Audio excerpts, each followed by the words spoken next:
Hello everyone, this is Justin with my woodworking journey. I figured I'd show y'all around the shop and get y'all a little intro video today into my woodworking life. I'm a beginner. I'm not much of anything else, just a beginner. I started out this woodworking journey a couple months ago when I bought the house. I needed a hobby to pass the time. Since all my other hobbies are a little seasonal, only so much you can do. But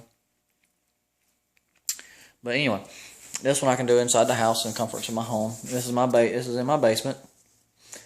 It's not a big shop, but it's big enough for me right now as a beginner. I'd like to have a bigger shop, but it's going to happen one day soon, I hope. Let's see. I'll start off the video today with kind of give you an introduction of what's going on, what I've done so far, and how far I've come. On this table here I got set up is what I started out with, basically. We'll start out with this table here. The table was built in the aftermath of the April 27th tornado that hit my dad's house where I was staying at. That chop saw there needed a stand when we were trying to rebuild our house, so we crafted up this little makeshift table, and Dad went and bought the chop saw and put the chop saw on it, and we started working on building the house. When I started my woodworking journey here at home, in my own house, I started out with I went out and bought a saw, and I had this tape, this hammer, no, I didn't have that, sorry, the tape and the ruler, sorry, tongue-tied, I'm not very good at speaking. The tape and the hammer, I had that from when I worked for a contractor, and my father-in-law bought me this nice set of nail punches, which have come in very useful and very handy since I started woodworking. I didn't know what they were until I started woodworking. That's how very knowledgeable of this I am. Be honest with y'all, I cannot read a ruler, and sorry I'm having to do this one-handed and all. So tape measure, as you can see, I cannot read a ruler, so I bought a cheap tape. And it's very bad focus on this thing, but I'm having to use a phone for a camera. It's got my measurements on it. So it makes it easy on me. I brought a straight edge to make things more precise when I cut. And of course, everybody needs a number 2 or a pencil. I went out and bought the saw, the straight edge ruler, the coping square, I believe that's what that's called, and a hand sander. Those things have saved me. And I bought this later on when I had a little extra money. For someone who's on a tight budget, I recommend, if you're going to try something like this, maybe set back $20 a week if your paycheck, maybe $40 every 2 weeks, and stick money back and buy a little bit of tools here and there as you go. Save your change, put it up, and everything. I also borrowed, at the time when I started this journey, my dad's, let's see if you can see in there, my dad's skill saw. I borrowed it so I could do some of this work. I started out by building these little wagons. My grandpa built the original, and I'm very fond of this thing. My wife loved it. My grandpa built the original, and like I said, the tornadoes hit the old house, and let's see if I can't pull out this thing. This is the original one. My grandpa built the original, and I was not very confident in my measurements, so I used everything as stencils. I had to take some of it apart. Some of it was already falling apart. As you can see, one of the dowels broke when the tornado hit. That's the wheel. This is part of the axle. This is part of the plate here that you see. And this is the underplate. That's how I figured out how long to make this piece here. There's a dowel there to stick the plate on. And I figured out it was all scrap wood. I went out and bought shelving pieces. You know, 1x12s and stuff like that. Or 1x10s. I don't think any of it was 1x12, 1x10. It uses a 1x10, 1x4, 1x8, and a 1x2. For anyone who wants to try to copy that. I hope one day to make a video on how I made it. I don't think any two are the same, mainly because when I went out to Harbor Freight and bought a scroll saw, or not scroll saw, jigsaw to cut out the circle for the wheels. And I do not recommend Harbor Freight for anything except for something when you're in a hurry, or need something cheap, or need a cheap tool because you're on a budget. But if you're going to do this a long time and you have a little extra money saved back, go buy a Black & Decker for all I care. I don't care for any of them. For any Harbor Freight stuff.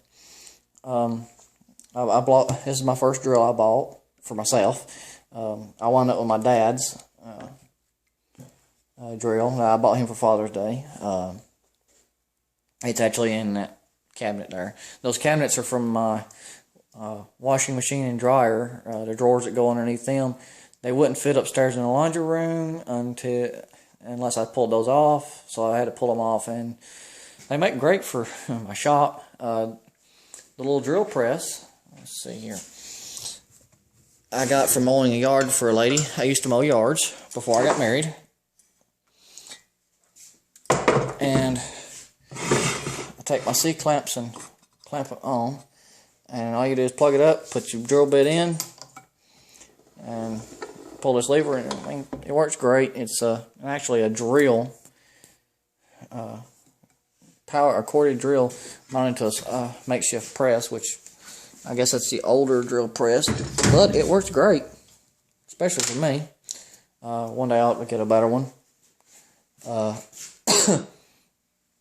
The Stanley toolbox there has got my Dremel and my Dremel bits that I use for various things, between mostly woodworking, but every once in a while I use it to sharpen my blades on my axe and my lawnmower blades. Let's see. My Stanley tool chest my wife bought me for Christmas. It's got all my tools, a lot of spare parts up there for drills and blades and everything, and hooks. This little tool set here came with the tool chest. My wife got it for me for Christmas for $55 at Walmart, and now you can pay like $100 for them. My other hammers, chisels, my rubber mallet. The rubber mallet comes in handy for trying to push the dowels through them tight spaces on the wheels. This is my wood files. I use those to help me do sanding out in places where it's hard to reach for a sander or hand sanding. C-clamps and a couple other things. All this stuff came on later.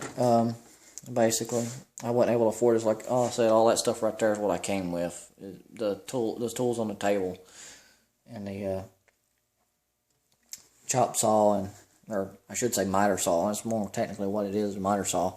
I'll probably get in trouble for people real woodworkers saying it's a miter saw, not a chop saw. Anyway, my dust mask, highly recommended, especially someone who's suffering for sinus problems.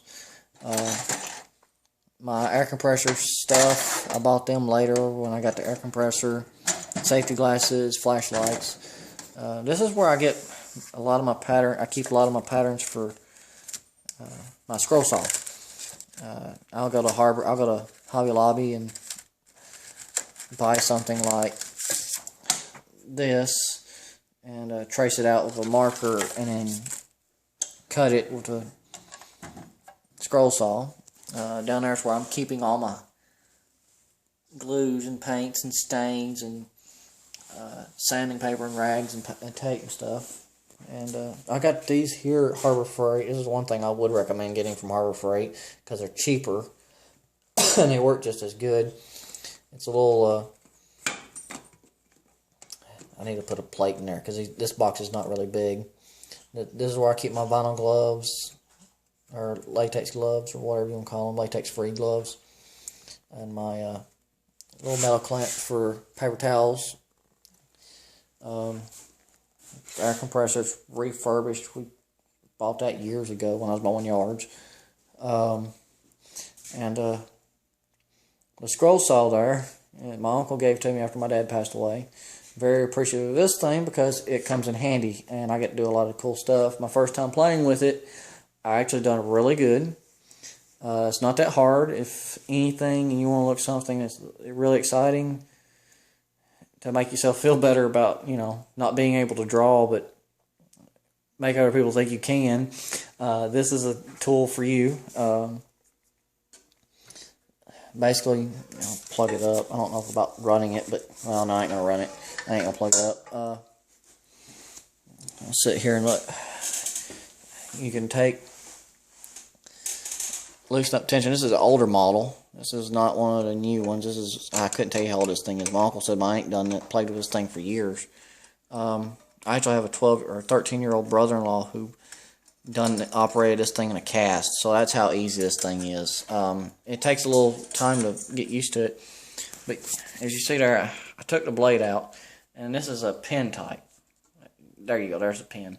All you do is you take and you line, let's see here, you drill your holes in a pattern where you want to cut, and let's see if I can, I'm having to do this one-handed.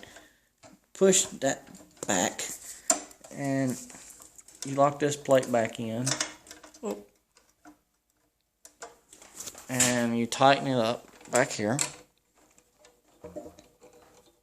And there's a certain pitch, they call it a C pitch, I think. Let's see if I can. It's hard to do. I'm not sure that's the right pitch, but I'll check it later when I actually go to messing with it. But anyway, as you see here in this pattern here, you put a piece of paper on there, you glue it down with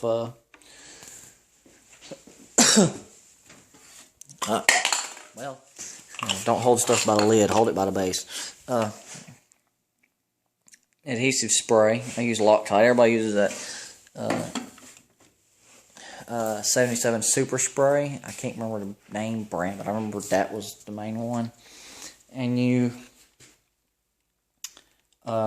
drill your holes in this and just trace that and cut, and you go in the center hole, like say here, you'll cut out inside this part, pull your blade back out, go to the next hole and reinsert it and go do the process over again. And I made this pattern the first time, Christmas Eve, after the first time I got this thing running correctly. And I was really good at it. I made it for my wife's grandmother, and she enjoyed it a lot, and I posted a picture of it on Facebook, and everybody loved it. And I had several people say they wanted one. One lady wanted 4 for presents. Excuse me, I'm recovering from a sinus infection, so that's the reason why I'm not running the saws. But anyway, the pattern, I got that pattern from scrollsawartist.com. She's got a lot of, that website's got a lot of great patterns on there. You have to pay for some. This is one of their free patterns. I also like scrollsawer.com. They're a very good website to get a lot of patterns from. It's actually a website of a magazine for scroll saw artists. And these patterns are mainly for friends, stuff like that. I've modified the patterns out a little bit because of what people want them for. Here's what I got one ready here. You can see there's a stand, and what I did was, oh, here's one I got that's ready to be stained. I cut the extension out on it, and then used a Dremel to hollow out that area, and so I can insert it into the base. So let's see. There you go. And I'll take wood putty and fill in on the areas. But anyway, that is basically the only changes I made to it to make it work for people to put out as a decoration. The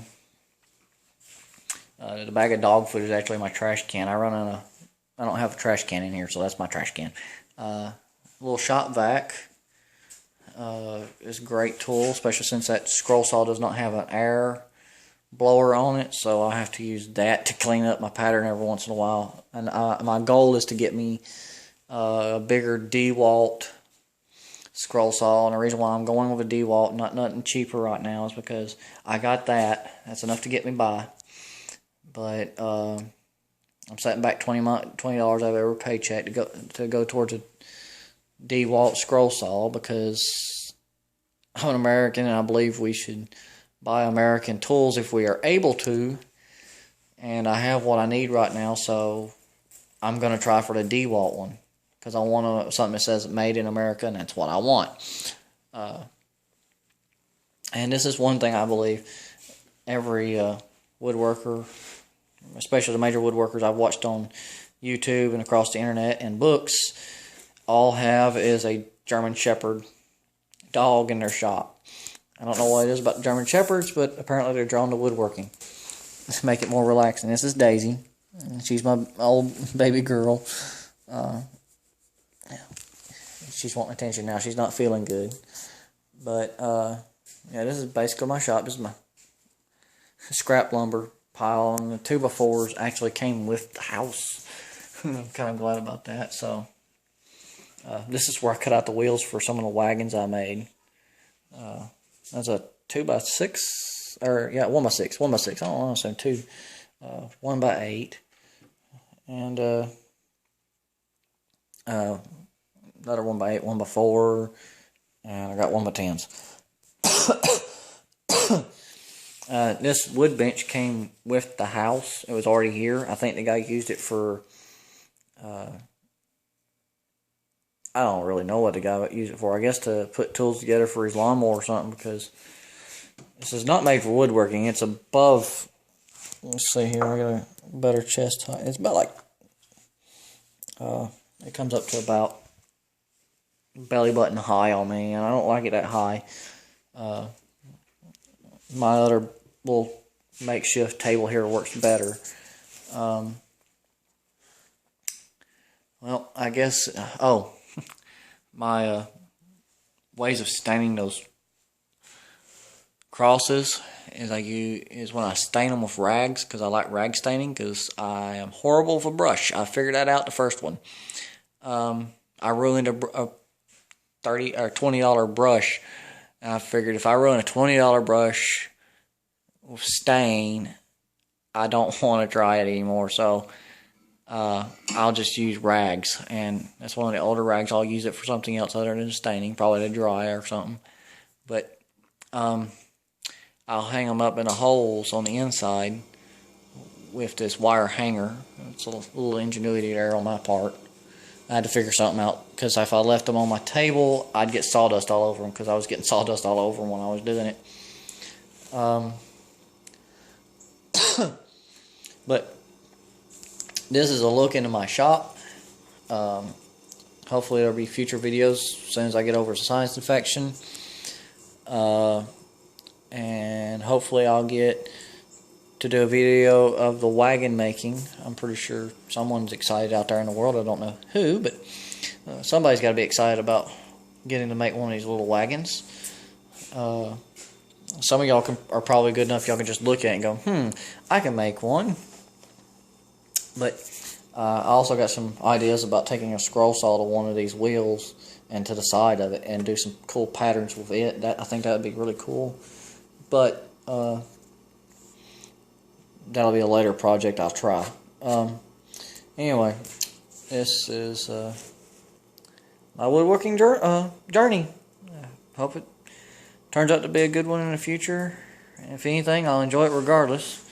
But anyway, goodbye.